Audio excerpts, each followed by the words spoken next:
Well, g'day, folks. How you going? Pretty cold night again in Brisbane. Bloody freezing last night, although thankfully I'm not on the water, so to speak. I guess it would have been a bit cooler on the water.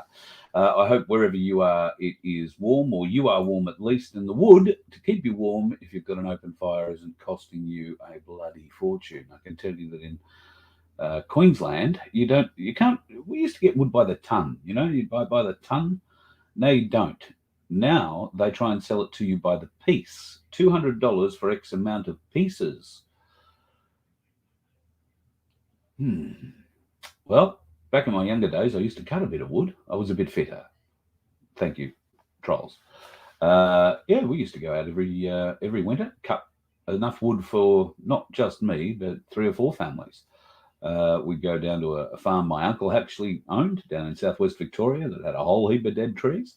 And we'd get ourselves in there, get ourselves having a great day with chainsaws and rakes and axes and splitters and implements of destruction, fill up our 750 kilo trailers with a ton of wood and try and drag them back to Hamilton. Thankfully, in those days, I was the owner of an old HX Premier with a 253 and it could just about pull anything. God knows, love those cars. Miss it all the time. Hello, Aussie Sue.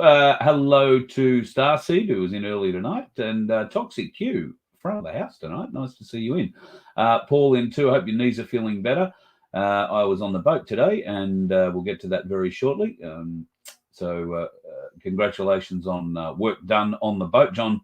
And a whole bunch of people have been doing a bit of work on the boat. He's very eager to get it out in the bay. So we'd prefer he went out there and didn't sink it. So we're trying to help in that regard. G'day to the Roys, and I hope you boys are having a bloody good day. Trump Jr. is on his way. Yes, I have heard that. Nobody has funded me a ticket to it just yet. I would love to go and hear what the young Trump has to say in Sydney. I think he's appearing. I don't think he's appearing anywhere else.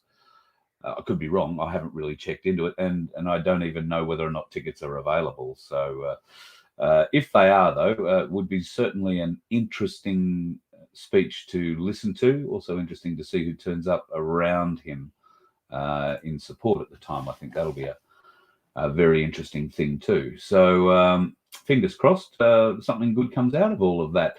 Good evening to the Galactic Larry Cans. They've spread their wings a little bit. I think they're in 2 different places tonight. So good evening to G1. And I'm trusting that Neo the Wonder Dog is doing all beautiful things in the world. Who else have we got in the room before I get into this? Hello, Ange. Long time no talk. I hope you're doing well, darling, and I hope Craig is still banging his balls successfully as he does. One day, folks, I'll explain to you that comment. But right now, Ange and Craig are having a bit of a giggle. A little bit of a giggle, I hope. All right, I'll tell you. Craig plays pool, billiards, snooker, and he plays it professionally very, very well. Or at least he used to. I'm not sure. Maybe his balls got tired or his stick hand. I'm not sure. Haven't been into that discussion with him. He's more about freedom at the moment than waving his stick around his hand or his balls for that matter. And we'll leave it at that, shall we? Okay. Yeah, the Galactic Larrikin in Canberra. Yes, bring on global warming. I imagine so, my friend. I was talking to some people in Canberra yesterday.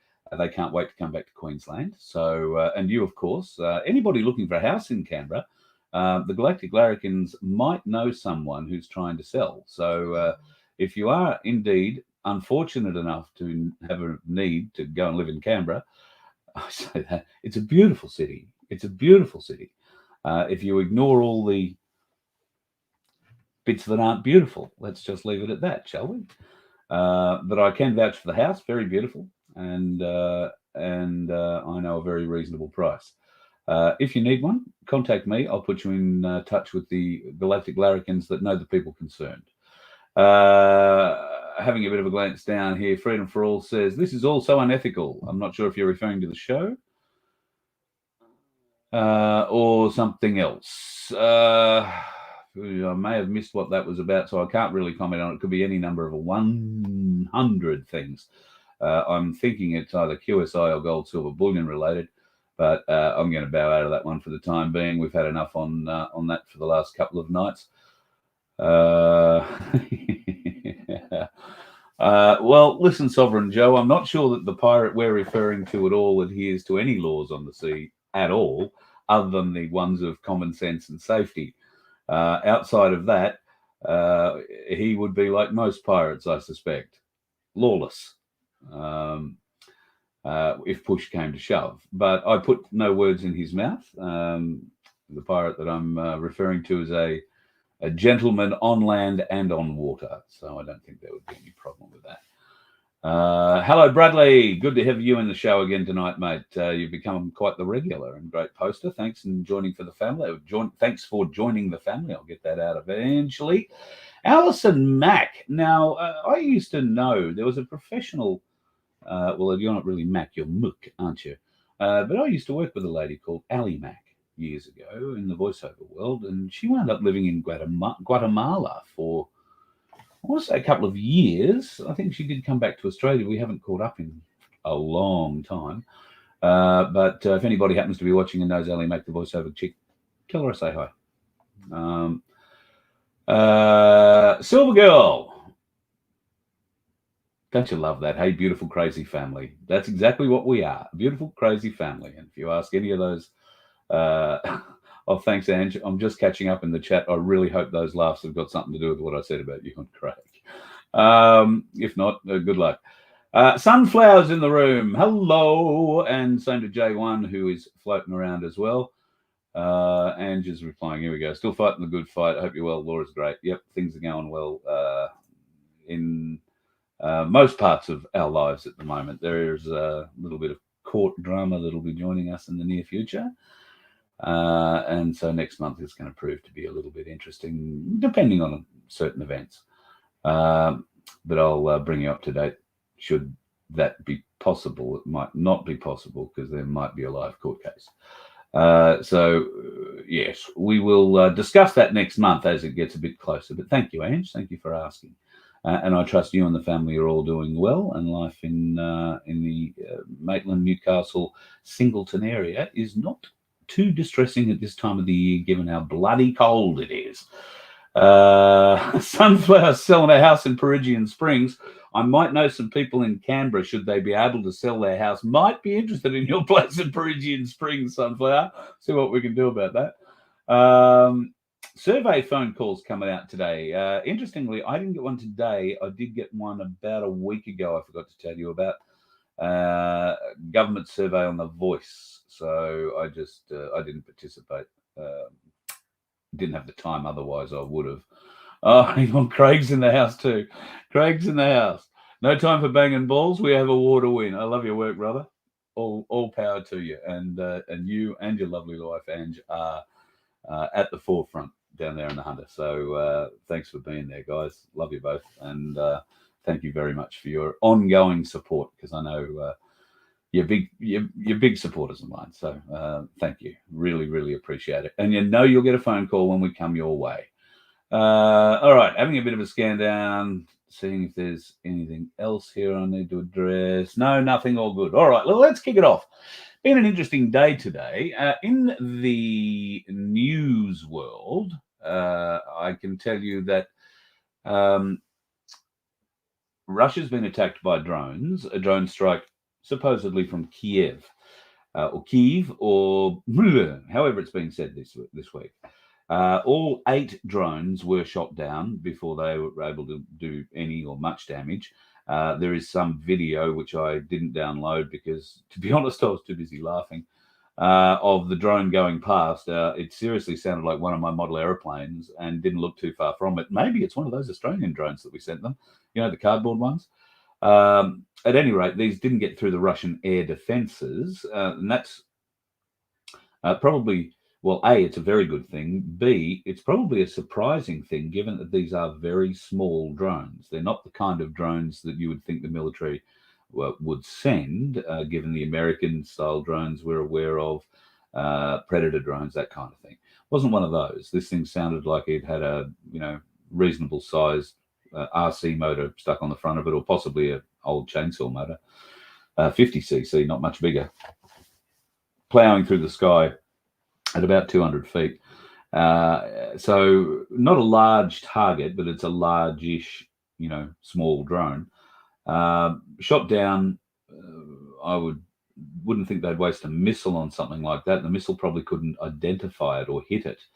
But however they brought them down, it might have been having them run into helicopters. There is some vision of a helicopter, Russian helicopter that's setting flares off very low to the ground. That may well confuse the drones on a course or whatever and make them crash. Apparently, a couple of houses were damaged. No people were damaged. They did evacuate certain areas in certain parts of Moscow. Now, I did fire off an email to the Aussie Cossack, but I understand he's a bit busy at the moment. He may not see it. On the Aussie Cossack, the reason I think he's a bit busy is the Russians have offered him a passport, and that will mean that will give him some immunity to get out of the country. They'll need to fly him from, or get him under a diplomatic pass out of the country. But both he and Mrs. Cossack will be able to return as citizens, I believe, if they're giving him a passport, to Russia, because he has been able to prove that it'll be very difficult for him in current situations, I imagine, to get a fair trial. Given that the most recent trial he had that found him guilty and threw him back into jail, was held without him able to raise a defence, was held without him even in the building. Not that he was hiding from them, he would have fronted. They basically said, you've got to front. But no, the courts took the opportunity when they saw the Cossack's lawyer in the court one day to bring his case forward and essentially railroaded him. That's my belief. A very, very significant issue in our judicial system needs to be asked. And in part, that leads to one of the conversations that I have in the conversation that I'll show you shortly with John. Our judicial system, our police system, our political system are all corrupted, and corrupted at such a level that we are, or we think at least, we are powerless to do anything about it. Well, I don't think that that's the case. I believe that there is a way we can move forward. I haven't thought of it yet, and I'm hoping that you guys are going to help me think of it. It can't be something that I come up with. It's got to be something we all come up with. We all have to do this together. We've got to lift our vibration. I know we hear it in so many ways, places, and times. I know it sounds a bit airy-fairy to some. It sounds a bit, hug a tree to others. To others, it's a very, very simple statement of fact. And if those who sort of raise their nose at it or shy away from that idea a bit could just embrace it a little bit more, all of humanity would improve. If we could do a little less for ourselves and a little more for our neighbour, a little less for ourselves, a little more for our community, then our communities will thrive. We will make big friendships within those communities. We will learn new things. We will invent new ways of doing things. When the patents are released to the public, the creativity that will come out of necessity in our communities will be amazing. But you're going to need help. If you're the creative person in your part of the woods, you're going to need help to put it all together. Because I know from a great deal of experience, while you might be creative in one area, there is no guarantee that you are creative or any good in a number of other related areas. So bear that in mind going forward, that you need to make alliances with your friends, your neighbours, your community, meet new people. And any one of the shows that I do publicly is great evidence that there are people who think they're alone out there, who think that, oh, well, I know that I watch Voice of Freedom and whoever else, Guru or whoever, but, I'm always sitting at home by myself or with my hubby, and he thinks I'm mad or she thinks I'm crazy when it's the husband who's watching. Then they come to an event and they find a couple of hundred people who are just like them. And the camaraderie, the spirit, the uplifting that happens at my place events, particularly that I attend, but it happens just about everywhere we go, is amazing to be part of. And that is the seed I hope to leave in every place we visit. Because we make friends everywhere we go. We don't just make acquaintances, we make friends. Yes, I'm hard to get on the phone. Yes, I have a pile of emails I've still got to get back to. I still don't have a personal admin to try and help me with these things. I'm not blaming that. There is an element of laziness, I guess, that has to be included. But I'm not terribly lazy. I am working on other things. So I do get to you. I just may take a little while. So my apologies for that. Today, Channel 9 News has been hauled over the coals for a news bulletin on Monday night where one of the presenters said in an introduction to Alba Sneezy at an Adelaide event, spruiking yes for the voice, introduced the story as the Prime Minister was in Adelaide discussing the divisive voice to Parliament referendum. Now, the word divisive has been thrown up by Twitter screamers as Channel 9 showing their bias. Channel 9 showing their bias. How bloody awful is that? To say a word is divisive, well, nobody thinks it's divisive. The Prime Minister doesn't think it's divisive.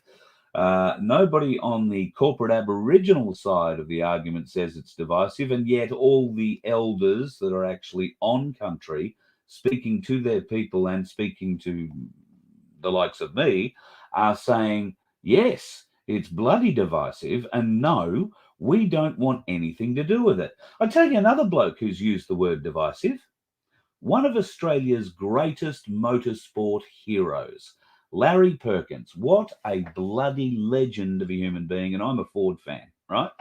But I still remember Larry Perkins' last to first win at Bathurst. What a drive. His drives in the wet are still something you would be in awe of today. If you don't know who Larry Perkins is, go to YouTube, type in Larry Perkins Bathurst, and sit down and watch the next 6 hours of videos, because he is one of our greatest living motorsport legends and has been part of the Australian motorsports commission in Australia for the last 50 years. Motorsport Australia is the overseeing group of all motorsport categories in Australia. It used to be called CAMS. Larry Perkins is also a Hall of Famer, absolute Hall of Famer. And today, he didn't go on Channel 9 News and say the word divisive. He went on 3AW, picked up the phone, rang in and said, listen, I've had enough of this bullshit. Larry is a very straight speaker, and he has told Motorsport Australia that he's going to hand back and renounce. Let me just see if I can scroll this up a bit. It'll show it a little bit better. Perkins to renounce Motorsport Australia membership. Now, what that is going to do for his Hall of Fame sort of thing, and I don't know. Are they going to ostracize him? I don't know. Why is he renouncing it? Well, he's renouncing it because Motorsport Australia has come out in support of the yes vote. Now, you must understand, in motorsport, there are regulations on who can sponsor a car, what sort of pictures you can put on it, what sort of language can be used. It's regulated up the wazoo. One of the big regulations that they have is no political advertising. And yet here we are, Motorsport Australia, weighing in, boots and all, into an argument saying, yes, we are with the yes vote. And in fact, in their statement, they come out and say, in like other major sporting codes, AFL, NFL, we are also coming out in support of their yes vote. We urge a respectful and informed discussion in this important years. But Motorsport Australia have said, yep, we are going to vote yes for that. I have a bit of a question. How many Aboriginal drivers are there in motorsport in Australia? How many young Aboriginal drivers? How many young Aboriginal mechanics? How many young Aboriginal aero guys, engineers? I don't know, any team member. How many are teams sponsoring to bring up into these categories. After all, V8 supercars will hold their regular Indigenous round in Darwin next month, and there isn't an Indigenous driver on the grid. So I understand paying respect, but is this just, I don't know, paying lip service to it all? V8 supercars have many opportunities. They could essentially start a young drivers program. I'm sure there would be teams that might be involved or interested in getting involved, but money is the issue. Now, if money were available, how many teams would be scrabbling to find a young, talented Aboriginal driver, or team for that matter, or teams, including all team members, top to bottom? But they're going to have to learn how to do the sport. So do any of the teams currently have young Indigenous people in them? I don't know. If they do, that's great. Highly commended. Are there? I don't know. I haven't been really involved in motorsport for a number of years now. I used to be deeply into the commentary side of things at events and all that kind of stuff, but not so much anymore. I don't know if there are any young Indigenous drivers coming up in the ranks. God knows there seem to be a lot of them on our streets: Rockhampton, Townsville, Cairns, Perth, many other places around Australia. We seem to have a lot of young Aboriginal talent behind the wheel, but like young white talent behind the wheel, it's being used in the wrong place. I'll touch briefly as an example on that, the absolutely terrible accident that's taken place in Victoria, in Hamilton, just outside of Hamilton in Western Victoria last weekend, where 4 people have so far lost their lives and a 5th is in hospital. I believe maybe 3 of those people have been identified so far. Apparently, things may have changed since lunchtime today when I got a bit of an update. And the reason I'm getting a bit of an update is this, of course, is the town where I went to school, had my first radio job, had my first real job there too, at Civic Centre TV. My first radio job, my daughter lived there with her mother for many years until she came up here to live with me. So we know that area. We have friends in that area, and a bit concerning. So there are a number of concerning issues about that accident. And I guess at this point in time, all we want to do is convey our sincere condolences to all the families involved. While the police try and sort out what's happened, I believe there is still some difficulty in being able to do that. So hopefully we'll find out more about that in the coming days and times. So young white people do stupid things on the road too. There is a video out of that particular vehicle, potentially with all of the occupants that are in the vehicle involved in the accident, but shot earlier in the night, where somebody from the back seat asks how fast they're going, and a female in the front replies, 130. And he goes, oh, sweet. Tragic. But kids will be kids. And as one of the fathers of one of the boys has said, hug your kids, keep them close, give them a kiss, tell them you love them, because you never know when they're not going to come back through that door. And at that age, they're pretty headstrong. They'll go and do what they want to do. They'll tell you whatever you need to hear to let them go do whatever they want to do. And you've got to give them some trust. Unfortunately, you can give your kids enough trust and hope that they get out of the car when they see some stupid thing happening, but some kids get caught up in the thrill. And there are consequences. Decisions have consequences. So I'd like to see more from the motorsport industry. If they're going to come out and support the yes vote, then what are they doing actually to help young Indigenous youth get a career in motorsport? Can they see a future in it? Maybe that's a great option going forward. We'll have to see if any of them will ask. Yeah, Crunch, you've got a really good point there. And some would argue that there are safe places.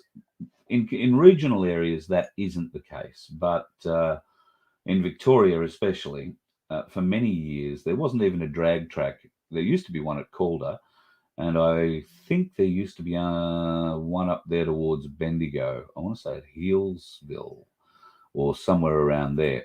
Yeah, I think it was an eighth of a mile track.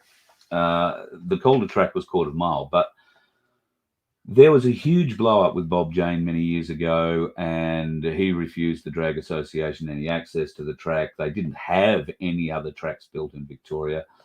Drag racing back then was run on the smell of whatever oily rags you could beg, borrow, or in some cases steal. And they didn't have what you would call a large TV following. And the people who were filming TV motorsport back in those days were learning the craft too. So there is a certain way that you build and craft a category, if you like, a series, if you're going to start putting it to TV. And I think in the early days, it was very much dependent on how much TV time you could afford to buy, and whatever money was left for the production. And that meant you had to buy your hour of TV across a network or across one state or whatever it was that you could afford, and pray that you had enough money to actually then go and build the program and make it look good. That hasn't always worked, but thankfully things have improved a great deal. Motorsport today is extremely professional, extremely entertaining, I find, particularly now that they've made some changes in the Formula One world. But by the same token, no cigarettes, no alcohol, and no politics. So where Motorsport Australia gets off falling in line with other supposedly non-political sporting organisations, I'm a bit amazed. Bradley, thank you very much for reminding me. Yes, folks, please hit like. That will only do good things to help me. If you can, well, I don't know what good things it'll do at the moment, because quite frankly, I don't have a channel up that's monetized, I don't think, on YouTube. So they're all down. So whatever channel you're watching me on YouTube, it's not a monetized channel. So there's nothing you can do about that. But likes and subscribes are always good to let people know what we're talking about. And trust me, you're going to want to catch up with what John has to say here. Before I get into that, I want to show you this website. This is the Voice of Freedom website. Now, if you go to vofhq.com and go over to the fourth tab, which says Criminal Trial, that one there. Now, if you click on that, up comes this page, which holds for you the Durham Report, all 316 pages. You might want to take a bit of a closer look at certain sections of this after we've had our little chat with John tonight. I can tell you that it's going to be pretty interesting. And I think you will find most of what John has to say. Well, let me just say this. The Durham Report opens up some very interesting and undeniable areas of fact that have been denied by the trolls, the media, and everybody else for the last 6 years or more. He has delved into every part of the investigation into the Russian collusion scandal and has been able to find exactly where it started, exactly who was involved, and exactly how everything related to it played out throughout the interagencies. And the interagencies is the part that we're probably particularly interested in. So I started by asking John whether or not he thought that the Durham Report, which I urge you to go and download from vofhq.com, I asked John whether or not he felt the Durham Report might have any implications or could raise questions for Australians. Well, how are you? Good afternoon. Thanks for coming aboard the Baybird.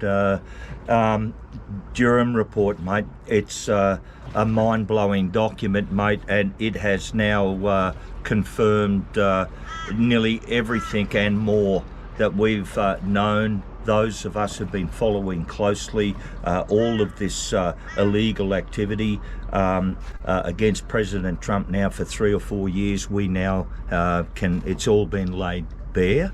But there are big implications for Australia, in my opinion. Big implications. Would those implications start with Alexander Downer? Because my memory of this whole shit show, is all we can really call it, regarding Donald Trump, is a conversation between Alexander Downer and George Papadopoulos in a bar in England, and from there the information has been disseminated back through, I can only guess, intelligence or political channels back to the USA, and from there conflated into all things anti-Trump, thrown up also at the same time as the Steele dossier. I think that Alexander Downer has some questions to answer. Would I be fair in asking that? Oh, you're right on the money, Carl. Look, where did all of the Russian collusion, hoax and lie, where did it all originally start from? Well, it started with Alexander Downer, and it arose out of a conversation that he had with George Papadopoulos, and all been spelt out, all been set out and documented by George Papadopoulos in his published book. So we know what happened there. Now, Alexander Downer then, by going and taking this information, all this false information back through the Five Eyes, the intelligence agencies, both in Australia and Great Britain. They're all part of the one family, the intelligence agencies called Five Eyes. And that hoax, that was the start of the beginnings of the illegal takedown of a duly elected president of the United States of America, Donald Trump, and that's where that originally all started from, yes. The Australian Federal Police have listed on their website a very tight affiliation with the Five Eyes organisation. For people not familiar with Five Eyes, that is the intelligence organisations, police and intelligence organisations from 5 leading countries: Australia, the US, Canada, New Zealand and the UK. There have been various different stories about whether Five Eyes is now 3 Eyes or not. That's by the by. At the time, Five Eyes was Five Eyes, and the Australian Federal Police affiliation with that group continues, according to the website today. The Australian agencies listed on the AFP website in association with the AFP, working with the Five Eyes organisations, are some of the leading departments in Australia: the Department of Immigration, Homeland Security, Border Force, quite a number of organisations you would expect to be interacting here. However, they would have been taking advice from their American colleagues in the FBI, the DEA, who are named partners in the Five Eyes organisation from the American side. Now, let's give the Australian people the benefit of the doubt for a moment. They are receiving Five Eyes information from whom they believe are trusted partners. Where is the responsibility on the Australian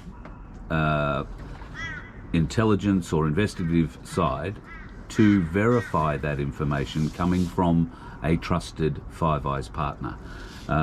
Did they just accept it, or did they look into it? Did they examine it? Did they find anything that made them think, oh, there's nothing here, or that there is something here? And if so, wouldn't that be based on erroneous information we now can prove erroneous through the Durham Report?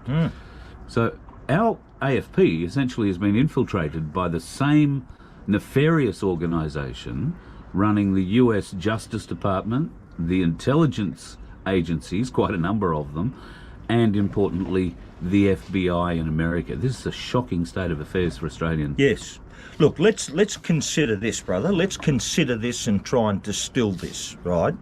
the John Durham Report now is laid bare. There's no argument over this. This guy has done a magnificent report that has been hailed as a truly independent and thorough report from both sides of politics. You got me? Yeah. So now he's laid bare, right, how institutionally corrupt, right, the Federal Bureau of Investigations, the CIA, and just as important, the United States Department of Justice. You got me? Yeah. So he's laid bare. He's saying he's evidence that they have fabricated evidence.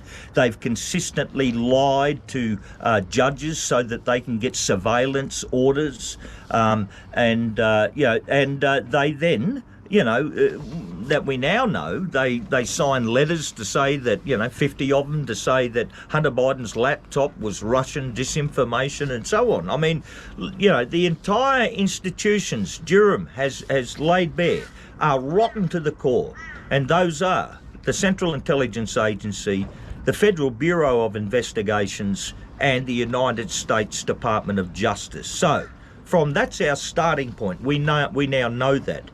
Then when you look at the community that the Australian Justice Department, we're talking Attorney General's Department, right, Commonwealth Department of Public Prosecutions and all the rest of them, when you look at the community that the Australian Federal Police and the various state jurisdictions, right, of the Queensland Police Force and New South Wales, when you look at the community, the interwoven community that all of these our Australian institutions are in and part of, up cheek by jowl with these now provable rotten, corrupt institutions that are in America, law enforcement, etc., right? You've got to ask yourself the questions. Has the Australian law enforcement institutions, have they been infected? Do we have a criminal infection inside of our law enforcement, inside of our state police forces? Do we have an infection with the Australian Federal Police? And also, do we have any infection within the Attorney General's Department, the Commonwealth Department of Public Prosecutions, etc.? Now, these are very, very heavy-duty questions. And when you start looking at some of the evidence here in Australia, right, look, I'm not speaking out of school when I say that within the freedom movement there are now dozens and dozens and dozens of us who have, and how all of us have been dealt with by the police and the court systems. And we know it's rotten. We know already on the streets. I mean, I personally was not even allowed to give my defence but in a magistrate's court. He ran out the court. He wouldn't allow me to give a defence. And I was convicted on the basis of offering no defence. I can go through dozens and dozens of other examples of where the Australian Federal Police are out of control. I mean, look, in Canberra, they were pointing weaponry at us, frequency-based weaponry. I mean, not only at us at the protest itself, but also at Epoch, at the camp. We've got many other examples, of where these police forces have been engaged in what can only be described as psyops. I mean, that we now know with the Durham Report that the Federal Bureau of Investigations engaged in manufactured evidence, and they engaged in psyops, provable psyop, institutionally against an elected President of the United States, President Trump. So the question then begs, would the Australian law enforcement agencies conduct psyops here in Australia? They're big questions to be asked, and we're going to dig a lot more further on that. Many people in the freedom movement already know some of the answers to this. This is one of the biggest questions arising out of the year so far, particularly for Queenslanders. There have been 11 state-sanctioned shootings of people so far this year. Queensland is highly represented. How do we as a community push back? How do we ask questions of the AFP? We don't have a special prosecutor like John Durham. We do have something similar, the likes of a royal commission, but that's usually run by a justice who is appointed by the government. How do we, the people, start asking the right questions of our Attorney General to get the answers, because we know they're not going to give them to us willingly? How do we push back and get the answers to the questions you've just posed us? Where do we begin the fight?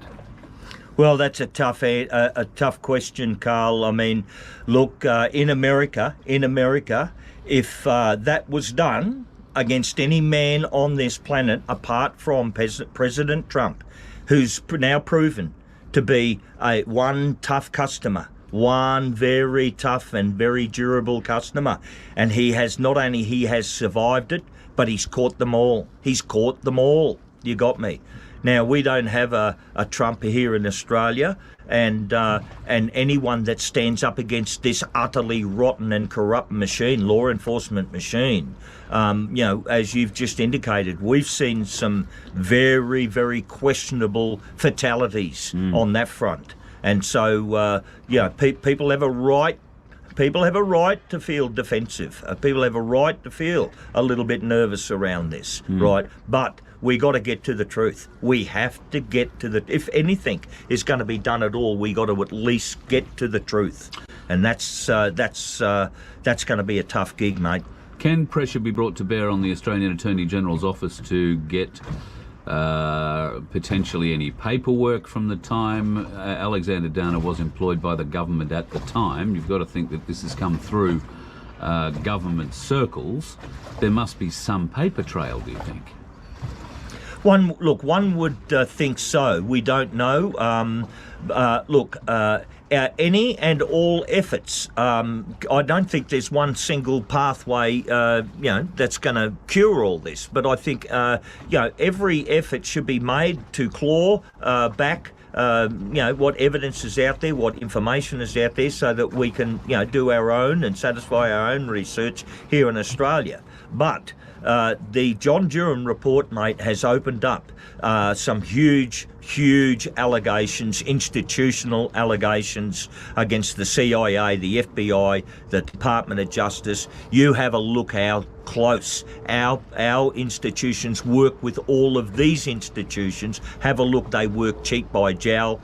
I think there's a high chance of infection. I myself and many others in the freedom movement have witnessed how out of control and how unaccountable the courts are, the police are, and the Attorney General's department is. I mean, what President Trump has proven, what he has proven, is that there is no law and order for the many people in America. There's no law and order. They can do whatever they like. You get me? And they will never be held to account. It's the same in Australia. It's the same in Australia. I was going to say there's one law for us, and then there's no law for them in Australia. Correct. We are probably not quite as far down the path as America, being lawless as such yet. But we, the people, have no way of enforcing A, common sense, B, gaining justice when justice is clearly required. And I will use the death of the 95-year-old dementia sufferer in Cooma at the hands, not at the hands of the police officer that fired the taser, but certainly the firing of the taser was instrumental in bringing her death on. The people were rightly outraged at the time. This will take time to get to court. The police will protect one of their own. I doubt there'll be anything like a murder charge. I doubt there'll be a second-degree murder charge, if you like, in American terms, or a manslaughter charge. Death by grievous bodily harm, something like that.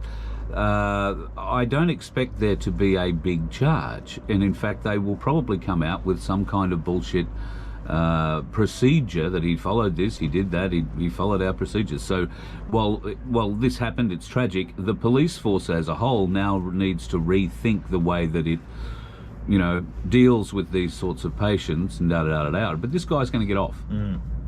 Now, the public won't like that. That's not justice. No. Look, you know, we're becoming very, very seeing example after example of how police and government officials and others within the club get off scot-free or get off with a slap on the wrist, whilst, you know, old grannies and, you know, people just trying to live their lives getting smashed and beaten up and fined with horrendous fines for just trying to open up a gym or operate their local business. I mean, you know, we've seen outrageous weaponisation of law enforcement in this country against the people of Australia. It's been outrageous, and we've suffered greatly at the hands of some of these law enforcement officers. I'll repeat, and I've already said this previously. There's been other research out there by other switched on people and other reports out there. There's a huge drug problem, widespread drug problem, a chemical drug problem inside all of the Australian police forces, Queensland included, up here in sunny Queensland, but all of them have a major drug problem. Look at their police union. They're so weak. They're so weak in protecting their members, right? They've abandoned their members. You've got a huge drug problem in amongst the officers trying to get through the day and trying to handle the stressors of the job. But every time, I mean, look at how many hours per day they sit in these police cars, surrounded by electronics, surrounded by all these high frequencies being pumped day and night with all these frequencies, radio communications and computing and everything else. The whole car's full of them. Now, I'm telling you now, mate, the police officers, any police officer in Australia who comes to Como John and says, I've got something to be fearful from you, I'm telling you, you're wrong. You've got nothing to be fearful from me. None whatsoever. Go and look in your own backyard, mate. Go and look at your own corrupt police union, the way they've sold you out, your way you've all got that jabbed. I don't know how many you're up to now, but you're now carrying a very serious jab injury, and you're being surrounded by radio frequencies, being poisoned. I mean, why do you think you are rocking up to a protest and you're all pumped out of your minds wanting to bash us? Why? Because they've pumped us up with frequencies, you silly bastards. We ain't your enemy, mate. We are not. I can tell you now. But if you don't clean this infection that's inside of the Queensland Police Service and all these other state police services, and also the Australian Federal Police, who once were a very honourable organisation, the Australian Federal Police. They used to be affiliated to the Canberra Trades Hall. They had 2 delegates to my council down there, and I had a great working relationship. Well, I can't tell you how bitter and how disappointed I am that after now 30-odd bloody years, the Assistant Police Commissioner, Colin Winchester, who was a bloody top bloke, mate, who was executed with 2 bullets to the back of his head inside of his driveway in Canberra, and 30 years later, no killer has ever been found. Another bloody alleged killer was charged and convicted. David Harold Eastman, he done 20 years in jail, got out, given $1 million and given a non-disclosure agreement to shut his mouth. But still to this day, Australia's highest-ranking police officer was murdered in his driveway, and still no one has ever been held accountable. And you telling me that the police in this country don't get involved in psyops? I'm starting to be a little bit concerned. I travel around a lot of states and watch a bit of TV in those states, and happen to see the odd TV or radio commercial, particularly in the car, you hear them a lot, for police recruiting in New South Wales, Victoria, Queensland predominantly. Now, I wonder about the mindset of a young person, or even somebody of middle age who's applying to become a police officer today. I wonder about their mindset, because to my way of thinking, the respect that the police have had through the vast majority of my life from the vast majority of the community has been eroded almost totally, and I think irreparably, during the last 3 to 4 years. What is the mindset of someone applying to become a police officer today? Are they already geared up, ready to accept the mantra, we are the power, you will do what we say? And surely we have good police inside the ranks of everywhere. Why aren't these police doing their duty and arresting the officers who are putting out illegal orders, who are making illegal decisions, are unlawful decisions? I understand it would be difficult for a lowly police officer to stand up and fight a senior sergeant. But I also, and I've had this conversation with a young police woman who is getting out of the force after 2 years. She doesn't like it. It's not what she went in there to do or to be. Now, her biggest problem with the force is that if you do find something wrong somewhere, you don't know who to take it to. She's seen it, she's seen corruption in the ranks, but she doesn't know who to take it to, because if she takes it to the wrong person, then she could wind up in a whole heap of shit too. So, so the good police are just saying, I'm going to get out. We need to get these people together, because they are obviously of a moral persuasion when it comes to the decisions they make in their professional duty. They're the kind of people that we want.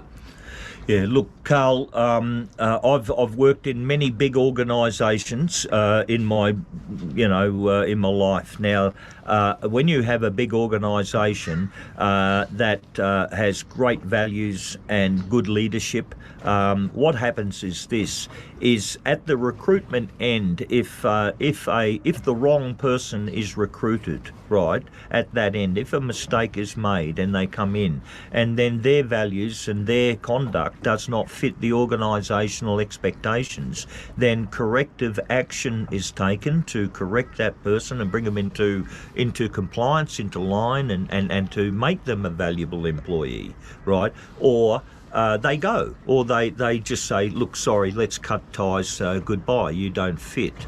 Right. Now, when you have an organisation that is, rotten, that is corrupt, okay, and it holds those values, what happens is that when you recruit and any good people, any decent, honest, good people, when they come into the organisation, they just don't last. They don't last because the organisation does not want those values and that that decency within their ranks. They don't want it, so they expel you. They do it quietly. They do it in all sorts of nice ways, but they do it. In some cases they bribe you, but it's also been known. I mean, there are police forces around the world. I mean, Italy, America, Chicago, where good cops have been shot. They've been shot, and which is why I raised the question about the Assistant Police Commissioner in Canberra, and him being executed. I knew Colin Winchester. I knew him from Trades Hall Council. He was a bloody good cop, and I wish there was more of him in the ranks of the AFP. Now, he was executed. He was murdered. That's all out in the public. Why? Why was he murdered, and who fucking did it, and why after 30 years has the killer not been fucking caught? That's my question. So the AFP certainly gone to sleep on that one, we have to say. We are very concerned about their close association to the Five Eyes Agreement and all of the, as you put it, infected agencies involved from the American side of that agreement. I think we could also safely assume that the infection is broader than just America. I think we can assume that it is deeply into Canada, the UK, New Zealand and Australia. how do we push forward? So what is our plan? Do we start sending letters to the Attorney General asking for details on Downer's placement at that time and any communications that were Carl, sent? I think at this stage, the Durham Report is literally only been released for a couple of weeks. We don't. Very first thing I would say to all your audience out there, is wrap your mind around it. Wrap your mind around not just what he said, but the implications of it.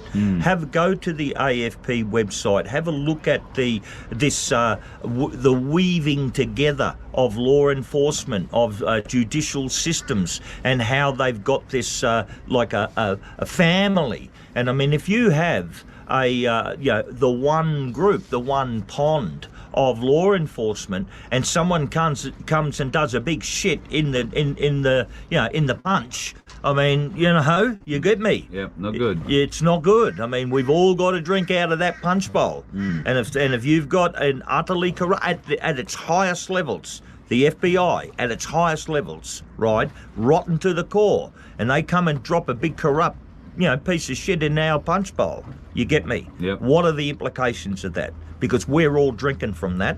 And if shit information, shit intel, political intel, and all this sort of stuff, and if it's also been laid bare that they interfered in a presidential election, right? The law enforcement tried to take down a United States president, duly elected, and Australia, early days, at its infancy through Alexander Downer, were the ones who started it off. This is dynamite. This is dynamite. John, thanks for joining us on the Voice of Freedom Thanks, Carl. tonight, mate. It's thank you for having us on the boat. You've got a beautiful little outlook here and a lovely little place to sit out and catch the breeze. A few rays on a summer's morning, and trying to stay warm out here on a cold winter's morning, I imagine, could be a bit of fun too. But thanks for having us on board. Pleasure. Well, there you go, the man himself, the gentle pirate, let's call him. Great bloke, John, and we had a great long chat today on the boat. That was only the part of it that we could show you, but he raises some very good points, and I commend to you at every opportunity, please, folks, go and have a look at the Durham Report. You can find it on the Voice of Freedom webpage, vofhq.com. If you scroll down to page 59 of that report, you will find this little piece that is just one. That is the interview of the Australian diplomats. On the 2nd of August 2016, 2 days after opening Crossfire Hurricane, Strock and Supervisory Special Agent 1 met in London with the Australian diplomats to assess and clarify exactly what had been said by Papadopoulos in May and provided to the US government in July. In preparation for their interview, Strock, and we all know who he is, Peter Strock, and Supervisory Special Agent 1 sought the assistance of the FBI's Assistant Legal Attaché in London. Primary FBI responsibilities in London include, among other things, collaboration and information sharing with British intelligence. In the interview with the office, he pointed out the inherent importance of sharing information with the British intelligence service that related to potential Russian intelligence activity in the United Kingdom. Thus, the UK ALAT-1 briefed the British intelligence service about, we'll go down to the next page, Papadopoulos' allegations involving possible Russian influence in the Trump campaign. Given the nature of the allegations and the speed with which Strock and Supervisory Special Agent 1 needed his assistance, UK ALAT-1 assumed that the FBI's interview of the Australian diplomats was exceptionally critical. They also believed that the Crossfire Hurricane investigators likely were in possession of compelling facts beyond what UK ALAT-1 understood from the substance of Papadopoulos' claims in paragraph 5. You'll see paragraph 5 above if you read, or might be below. Nevertheless, UK ALAT-1's independent impression of the predication for the investigation was echoed by Supervisory Special Agent 1 in a link exchange with UK ALAT-1, during which the predication was referred to as thin. Okay. They also recalled Strock making a comment in the taxi on their way to the Australian High Commission to the effect that there's nothing to this, but we have to run it to ground.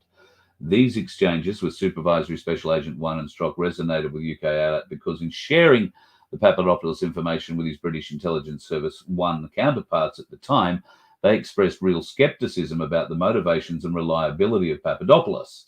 UK ALAT 1 told the office that British intelligence services did not assess the information about the Russians and Trump attributed to Papadopoulos to be particularly valuable intelligence.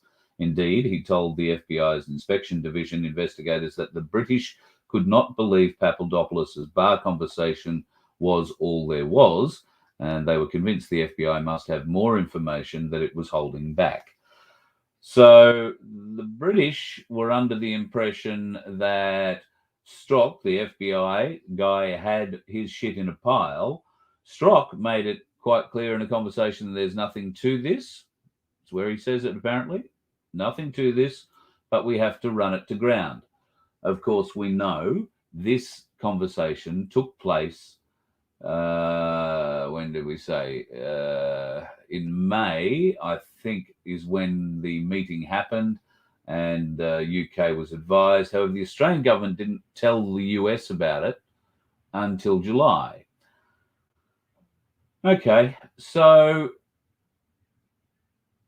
interesting. How, if the UK government felt the way that it did, or the British intel services felt the way it did about the information that Papadopoulos had received coming from Downer, why is it was pushed so hard in the following months? That's my first question. I would also want to share with you another website. This one is also a fairly interesting one to go and have a look at. This is the Five Eyes Law Enforcement Group. Now, bear in mind, we're just talking about the FBI's involvement there with the case referring to Alexander Downer, George Papadopoulos, leading to the Steele dossier, or alongside of the Steele dossier. Let's have a look who the Five Eyes Enforcement Group is all about. Now, the FLEG is made up of the following agencies: the Australian Criminal Intelligence Commission, the Australian Federal Police, the New Zealand Police, the Royal Canadian Mounted Police, the United Kingdom National Crime Agency, the United States Drug Enforcement Administration, the US Federal Bureau of Investigation, the US Immigration and Customs Enforcement Homeland Security Investigations Division, and the UK Counter-Terrorism Policing Mob. So, from what I can see there, our Australian Federal Police, in league with the Five Eyes Enforcement Group, have been fed information that they either failed to investigate themselves or were implicit in spreading, that has come from any number of these United States bureaus, but most particularly, I suspect, that one, the Federal Bureau of Investigation. Now, we know that Five Eyes also involves other surveillance assets that are available to those countries. They don't advertise them on the AFP website, but we do know that other agencies like the CIA, like MI6, are heavily involved, although MI6 are identified there. CIA have a charter. That charter is not allowed to work on American soil, not allowed to work against American citizens. It seems that that's all they've been doing since at least the 60s, but, you know, it's been well, there are a lot of questions, don't you think? So the Durham Report, which you can get at vofhq.com and download for yourself, have a read. You can read the executive summary. I think you'll find that the executive summary will help you a little bit with, let me just see if I can share this with you. The executive summary will help you a little bit, give you an overview of what happened, if you like. If you want to dig into the nitty-gritties of it, then you can certainly do that. Now, like I say, it's on the website. You're more than happy just to read it on the website if you like. All 316 pages are downloaded there. You can scroll down to the the table of contents and pick out the different areas that you especially like to learn about. And there are some very interesting areas, particularly the Foreign Intelligence Surveillance Act and what they found out regarding the FBI's use of information gained from George Papadopoulos, from Alexander Downer, and associated other interesting things. The Foreign Intelligence Surveillance Act, and the court in particular, has very strict rules about applying for a FISA warrant on an American citizen, for instance. And that is exactly what they were able to get against Paul Manafort.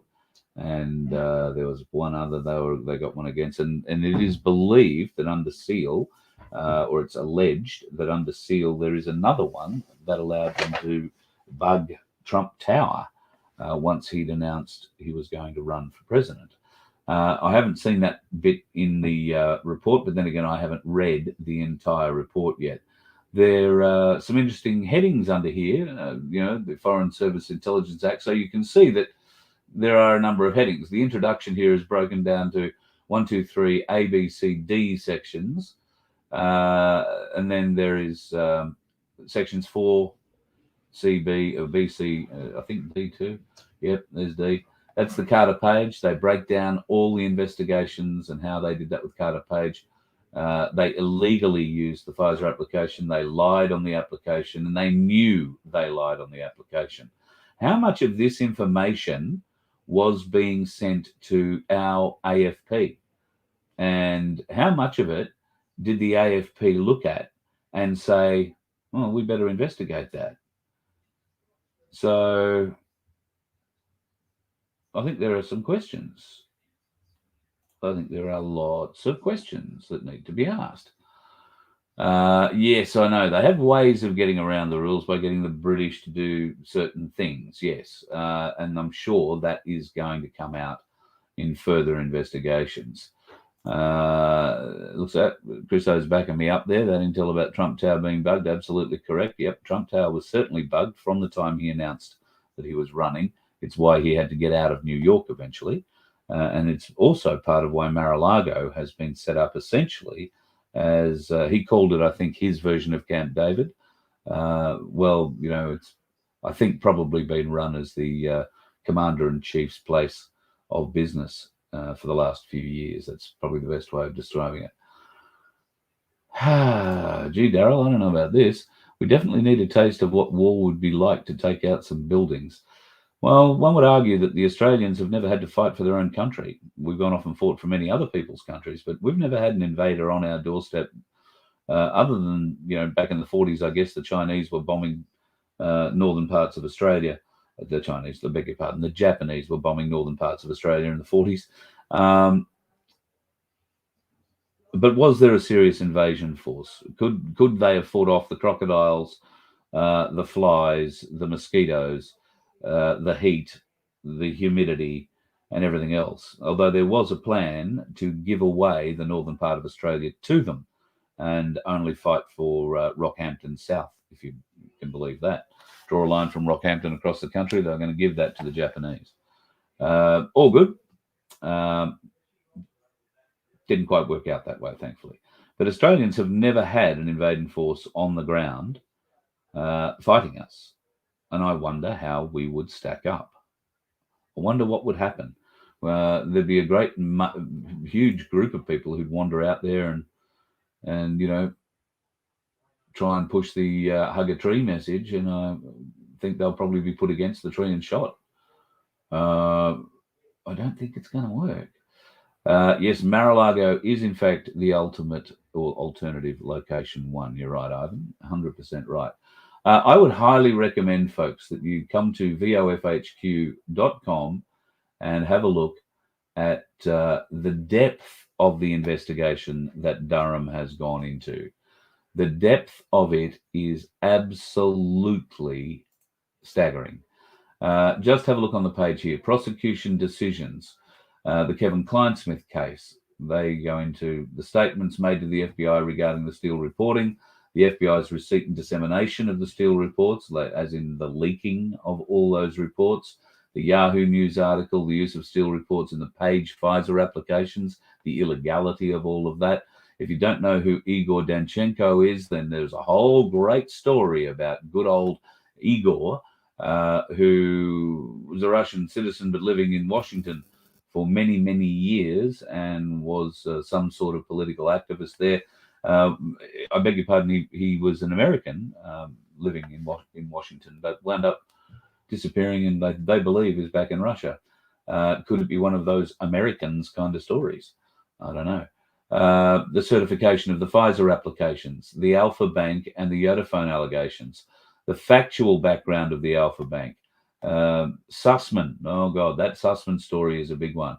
Sussman's meeting with the FBI, the way that the Alpha Bank, the Sussman story comes out is in such minute and exquisite detail that you are left in no doubt as to how this whole thing weaves together. The Durham Report is long, I grant you that. But I can tell you, I have read a couple of hundred pages of it so far. You don't have to read it all in one sitting. It can be quite distracting. You'll notice that, these lines are at the bottom. You might only have to read this much of a page, right? Because here are all of the documents they've used to back up what they've said in the previous statements, and you can go and check out all that. It's all referenced, cross-referenced. So yes, this is why you'll see, half a page of information, and then this is how they found all that, and this is what they used to investigate, and da-da-da.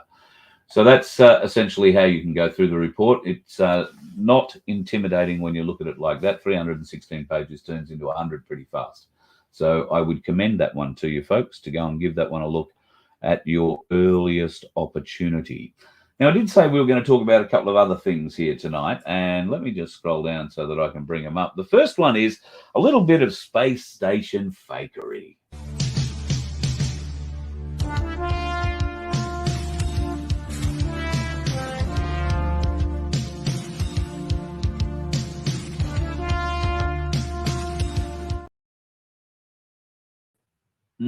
See that? His head keeps disappearing. There's a lot more of that being thrown around at the moment, a whole heap of it. I'll tell you what's being thrown around in Chile, or Chile. In fact, I can't tell you what's being thrown in Chile. You tell me.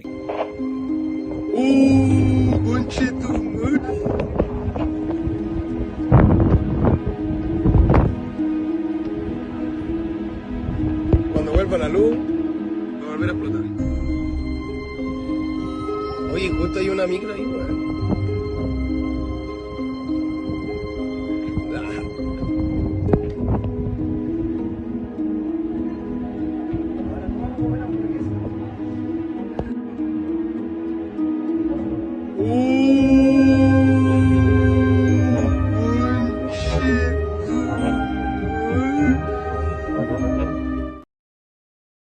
All right, so what are we looking at, do you think? Some kind of energy weapon from space, some kind of solar weapon, some kind of trick of the light, some kind of CGI. I will say the zoom in on the car or vehicle, whatever it was that seemed to be struck, wasn't terribly clear. But no, I don't think that's a rod of God, Vesna. I don't think that's a rod of God. I think that's a different kind of energy weapon. Rod of God would leave a very large crater. There is no crater there. That weapon had a vehicle burst into flame, and then it went out fairly quickly. But you can tell by the energy burst and the slow-mo at the end of that there is a lot of energy in that beam, let's call it. A lot of energy, a lot of heat, because on contact, whatever it hit exploded. It wasn't a little explosion, it was quite a large explosion. However, it seemed to be contained. Watch the other vehicles around it. Shall we watch it again? Hang on, let me bring it back up. Watch it again and watch the vehicles around it.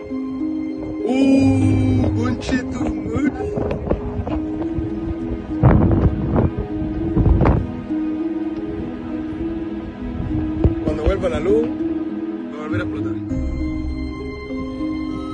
Oye, justo hay una micro ahí, weón.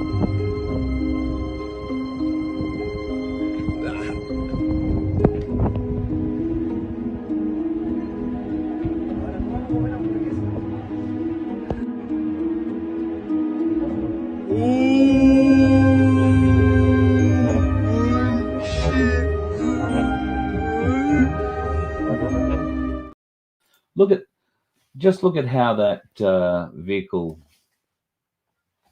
exploded. However, it was a very contained explosion. Whoever was in the vehicle had no chance of survival, I'm sure of that. But there didn't seem to be much collateral damage for something that had such energy behind it. Interesting stuff. What is it? I don't know. I don't know. I don't know. All I can tell you, folks, is that I'm bloody glad that somebody with some common sense, I hope, is in charge of that, because one day, somewhere, somehow, if they give it to me, you know what's going to happen to those dickheads on the road. You let one ant stand up to us, then they all might stand up. Those puny little ants outnumber us 100 to 1. And if they ever figure that out, there goes our way of life. It's not about food. It's about keeping those ants in line. That's why we're going back. Does anybody else want to stay? Let's rock!